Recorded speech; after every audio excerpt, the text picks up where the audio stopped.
Pada sebuah pagi di awal Agustus, udara di Jakarta terasa lebih berat dari biasanya.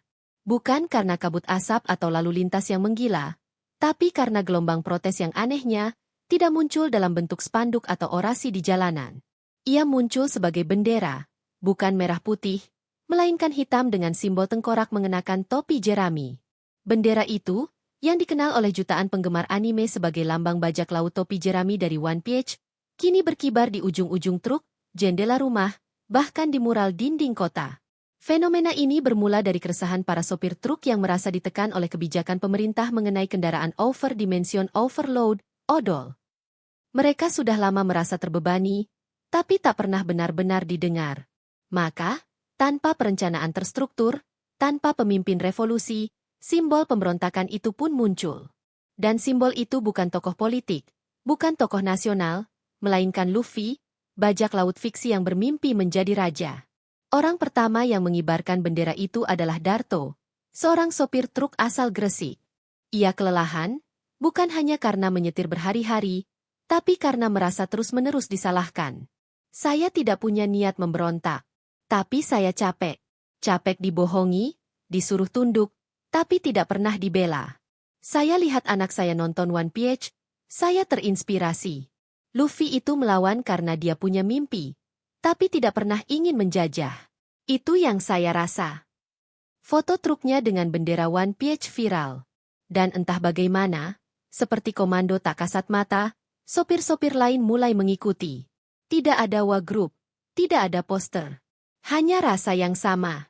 Sebuah solidaritas diam yang diterjemahkan dalam warna hitam dan tengkorak tertawa. Media sosial meledak. Awalnya hanya akun-akun penggemar anime yang membahas. Tapi lalu masuk ke kanal-kanal berita nasional, menjadi debat publik. Sebagian menyebutnya pemberontakan. Sebagian lagi menyebutnya ekspresi. Pemerintah pun akhirnya angkat bicara. Wakil Ketua DPR memberi pernyataan keras, pengibaran simbol asing di atas kendaraan umum bisa mengarah pada pemecah belah bangsa. Tapi netizen membalas, lebih pecah lagi kalau rakyatnya terus ditekan. Di sisi lain, Presiden melalui juru bicara istana mengatakan bahwa selama bendera itu tidak menggantikan atau berada di atas merah putih, maka itu adalah bagian dari ekspresi dalam demokrasi. Ia bahkan menyebut fenomena itu kreatif, tapi harus tetap dalam bingkai kebangsaan. Namun, di Karawang dan Balikpapan, ketegangan meningkat. Aparat mulai mencabut bendera-bendera tersebut dari kendaraan. Terjadi adu mulut. Bahkan ada sopir yang ditahan karena dianggap tidak kooperatif.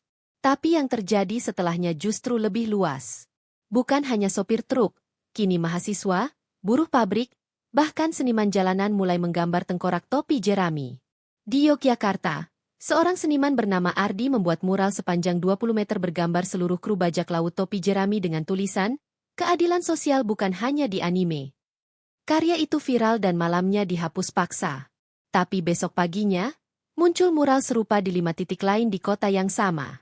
Sebuah universitas negeri di Surabaya menggelar diskusi bertema, simbol pop dalam protes sosial, studi kasus bendera One Piece. Ruangan penuh. Para mahasiswa bukan hanya penggemar anime, tapi juga pembelajar sosial yang merasa bahwa simbol-simbol lama sudah tidak cukup lagi.